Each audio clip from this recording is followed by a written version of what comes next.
குருவை மறந்தாலும் குலதெய்வத்தை மறக்கக்கூடாது என்பார்கள். சுக்குக்கு மிஞ்சிய மருந்தும் இல்லை, குலதெய்வத்திற்கு மிஞ்சிய தெய்வமும் இல்லை என்பார்கள். யமன் கூட ஒருவரின் குலதெய்வத்தின் அனுமதி பெற்று தான் உயிரை எடுக்க முடியும் என்பார்கள்.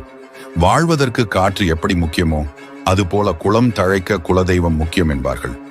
குலதெய்வத்தின் அனுமதி அல்லது அனுகிரகம் இல்லை என்றால் ஒருவன் என்னதான் சக்தி வாய்ந்த ஹோமமோ யாகமோ நடத்தினாலும், ஆலயங்கள் சென்றாலும் அவன் எதிர்பார்த்த பலன் அவனுக்கு வேண்டும் என்றால் அதற்கு குலதெய்வத்தின் அருள் வேண்டும் என்பார்கள். குலதெய்வ வழிபாட்டை மறப்பது என்பது தன்னுடைய தாயை பட்டினி போடுவதற்கு சமம் என்பார்கள். நாள் செய்யாததை கோல் செய்யும், கோல் செய்யாததை குலதெய்வம் செய்யும் என்பார்கள்.